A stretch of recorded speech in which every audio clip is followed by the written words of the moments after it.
Barricade ভেঙে এগুনোর চেষ্টা করলে আন্দোলনকারীদের লাঠিপেটা করে পুলিশ। पीटे हमारी बहनों को, मुझे मारे पीटे, लेकिन मैं बता दूं अगर मेरे तरीके के खुंदरा नौजवानों के काम आता है तो मैं बहाने के लिए तैयार हूं। कभी अपनी आवाज उठाई है तो उस आवाज को उठाने का, उस आवाज को दबाने का भारतीय सरकार ने जिम्मा उठा रखा है। पर मैं आपके माध्यम से बता दूं कि मुझे एक को उठाओगे तो 1000 और पैदा होंगे। প্রধানমন্ত্রী নরেন্দ্র মোদীর পদত্যাগের দাবিও উঠেছে। কোচি সফরের সময় প্রধানমন্ত্রী নরেন্দ্র মোদীর ওপরে হামলা হতে উত্তপ্ত পরিস্থিতির মাঝেই এবার মন্ত্রী নরেন্দ্র মোদীকে হত্যার প্রধানমন্ত্রী নরেন্দ্র মোদীকে হত্যার ফাঁস হয়েছে চাঞ্চল্যকর তথ্য।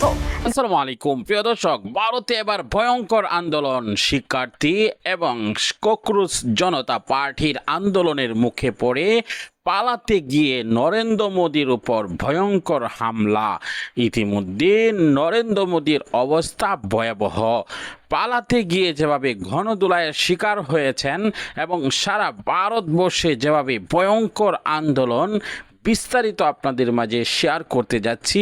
অনেক গুরুত্বপূর্ণ ভিডিও, না টেনে লাইক করে শেষ পর্যন্ত ভিডিওটি দেখতে থাকুন।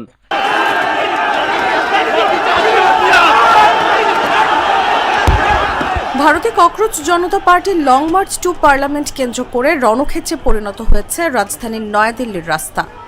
সোমবার নিষেধাজ্ঞা ও ব্যারিকেড উপেক্ষা করে হাজার হাজার বিক্ষুব্ধ শিক্ষার্থী এবং তরুণ রাজপথে নেমে এলে তাদের ছত্রভঙ্গ করতে লাঠিচার্জ ও কাঁদানে গ্যাস ছোড়ে পুলিশ।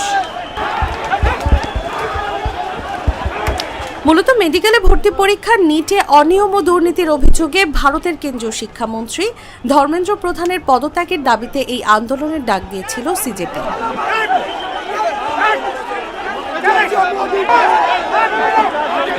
সোমবার সকাল থেকে সেন্ট্রাল দিল্লির প্রধান বিক্ষোভস্থল যন্তর মন্তরে জড়ো হতে থাকেন হাজার হাজার তরুণ আন্দোলনকারী। মিছিল নিয়ে তারা পার্লামেন্টের দিকে এগোতে চাইলে এবং একাধিক স্থানে বসানো নিরাপত্তা ব্যারিকেড ভেঙে ফেলার চেষ্টা করলে পুলিশের সঙ্গে ধস্তাধস্তি শুরু হয়।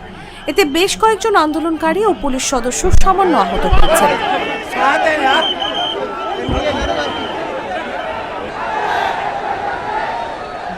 পরিস্থিতি নিয়ন্ত্রণে আনতে মধ্য দিল্লির বেশ কিছু এলাকায় সাময়িকভাবে মোবাইল ইন্টারনেট পরিষেবা বন্ধ করে দেওয়া হয়।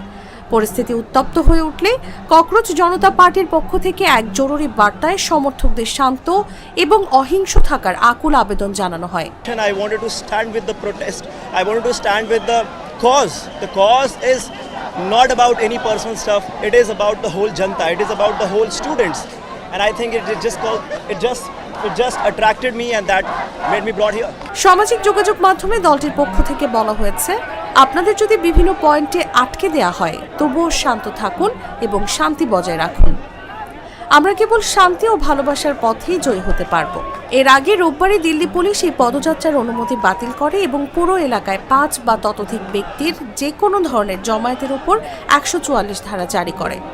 Actually, we want to stand with the students who have affected with the NEET problem, the NEET paper leak, and the accountability have to be taken by the education minister, because in 2024 actually a paper leak already happened, and this time it is again repeated, and he is not taking proper accountability. সামাজিক যোগাযোগ মাধ্যম এক্সে দিল্লি পুলিশের পক্ষ থেকে একটি বার্তা প্রকাশ করা হয়। সেখানে স্পষ্ট জানিয়ে দেওয়া হয়, অনুমোদিত যন্তর মন্তর এলাকা ছাড়া কোথাও মিছিল, শোভাযাত্রা বা বিক্ষোভ সমাবেশ সম্পূর্ণ নিষিদ্ধ। কোনো ব্যক্তি এই নির্দেশ অমান্য করলে তার বিরুদ্ধে আইনি ব্যবস্থা নেওয়া হবে। দিল্লি পুলিশ দেশের সব নাগরিককে আইন মেনে চলতে এবং আইন শৃঙ্খলা রক্ষায় সহযোগিতার আহ্বান জানায়। ভারতের সংসদের বর্ষাকালীন অধিবেশনের প্রথম দিনই রাজধানী দিল্লি পরিণত হল রণক্ষেত্রে। মাত্র কয়েক মাস আগে আত্মপ্রকাশ করা ককরোচ জনতা পার্টি ঘোষিত চলো সংসদ কর্মসূচিকে কেন্দ্র করে তৈরি হয় এই উদ্বেগজনক পরিস্থিতি। আন্দোলনকারী এবং দিল্লি পুলিশের ধাওয়া পাল্টা ধাওয়া এবং মারমুখী আচরণে কার্যত অচল হয়ে পড়ে দিল্লির সংসদ ভবন এলাকা। বাইরের এমন উত্তপ্ত পরিস্থিতিতে বিচলিত হয়ে পড়েন সংসদের ভেতরে থাকা প্রধানমন্ত্রী নরেন্দ্র মোদী সহ অন্যান্যরাও। এক পর্যায়ে কড়া নিরাপত্তা বলয়ের মধ্যে তড়িঘড়ি করে প্রধানমন্ত্রীর কনভয়কে সংসদ ভবন ত্যাগ করে বেরিয়ে যেতে দেখা যায়। একটি ভিডিওতে দেখা যায়, বাইরে যখন আন্দোলনকারী এবং পুলিশের মধ্যে ধাওয়া পাল্টা ধাওয়া চলছিল তখন প্রধানমন্ত্রী নরেন্দ্র মোদী চুপিসারে গাড়িতে করে বের হয়ে যান। এ সময় তার নিরাপত্তা কর্মকর্তাদের বেশ উদ্বিগ্ন দেখা যায়। ভারতীয় সংবাদ মাধ্যম হিন্দুস্তান টাইমস বাংলার এক প্রতিবেদনে এই তথ্য নিশ্চিত করা হয়। এর আগে সোমবার সকাল থেকেই হাজার হাজার শিক্ষার্থী, তরুণ তরুণী ও বিভিন্ন শ্রেণী পেশার মানুষ যন্তর মন্তরে জড়ো হতে থাকেন। সেখান থেকে সংসদ ভবনের উদ্দেশ্যে মিছিল সহ রওনা হন বিক্ষোভকারীরা। আন্দোলনকারীরা এই সময় শিক্ষামন্ত্রী ধর্মেন্দ্র প্রধান এবং প্রধানমন্ত্রী নরেন্দ্র মোদীর পদত্যাগ দাবি করেন। এ সময় পুলিশ তাদের বাধা দিলে বিক্ষোভকারীদের একটি অংশ ব্যারিকেড ভাঙার চেষ্টা করে। মুহূর্তে পরিস্থিতি উত্তপ্ত হয়ে উঠলে পুলিশ একাধিক স্থানে লাঠিচার্জ করে এবং কাঁদানে গ্যাস নিক্ষেপ করে। কয়েকজন বিক্ষোভকারীকে এ সময় আটক করা হয়। নিরাপত্তার স্বার্থে মধ্য দিল্লির কিছু এলাকায় মোবাইল ইন্টারনেট সেবা সাময়িকভাবে স্থগিত রাখা হয়। বন্ধ করে দেওয়া হয় অন্তত 5টি মেট্রো স্টেশনের প্রবেশপথ। এতে ভোগান্তিতে পড়েন হাজার হাজার মানুষ। সাম্প্রতিক সময়ে ভারতের বিভিন্ন জাতীয় পর্যায়ের ভর্তি ও নিয়োগ পরীক্ষায় প্রশ্ন ফাঁস, অনিয়ম এবং দুর্নীতির কারণে লাখো শিক্ষার্থী ক্ষতিগ্রস্ত হয়েছে। বিশেষ করে 22,80,000 শিক্ষার্থীর মেডিকেল পরীক্ষায় ভয়াবহ জালিয়াতি এবং এর জেরে 20 শিক্ষার্থীর আত্মহত্যার ঘটনায় এ বিক্ষোভ দানা বেঁধে ওঠে। এসবের প্রতিবাদে ককরোচ জনতা পার্টি কেন্দ্রীয় শিক্ষামন্ত্রী ধর্মেন্দ্র প্রধানের পদত্যাগ, পরীক্ষা ব্যবস্থায় জবাবদিহি নিশ্চিত করা, ক্ষতিগ্রস্ত শিক্ষার্থীদের জন্য ন্যায় বিচার এবং শিক্ষা ব্যবস্থায় কাঠামোগত সংস্কারের দাবিতে আন্দোলনে নামে। সম্প্রতি এ আন্দোলনের সংহতি প্রকাশ করেন শিক্ষা সংস্কারক ও পরিবেশ কর্মী সোনম ওয়াংচুক। দাবি আদায়ে তিনি 21 দিন ধরে অনশন করছিলেন, কিন্তু শনিবার পুলিশ তাকে জোরপূর্বক হাসপাতালে নিয়ে গিয়ে অনশন ভাঙার জন্য চাপ প্রয়োগ করে। আর এর প্রতিবাদেই সংসদের চলমান অধিবেশনের প্রথম দিনে চলো সংসদ কর্মসূচির ডাক দেয় তরুণদের দল ককরোচ জনতা পার্টি বা সিজেপি।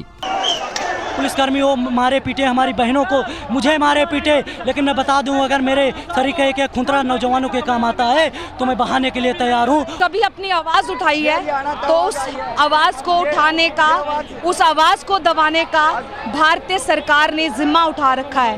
पर मैं आपके माध्यम से बता दूं कि मुझे एक को उठाओगे तो 1000 और पैदा होंगे।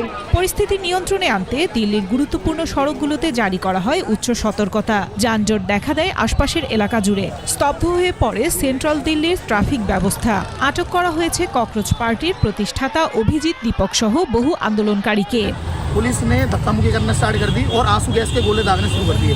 আন্দোলনের দুই নেতা এরই মধ্যে কেন্দ্রীয় স্বাস্থ্যমন্ত্রী জেপি নাড্ডার সঙ্গে প্রায় 10 মিনিট বৈঠক করেন।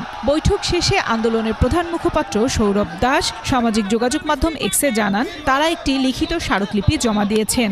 নাড্ডা বিষয়টি অভ্যন্তরীণভাবে আলোচনা করার আশ্বাস দিয়েছে বলেও জানানো হয়। তবে শিক্ষামন্ত্রী ধর্মেন্দ্র প্রধানের পদত্যাগের দাবিতে চলমান আন্দোলন থেকে প্রধানমন্ত্রী নরেন্দ্র মোদীর পদত্যাগের দাবিও উঠেছে।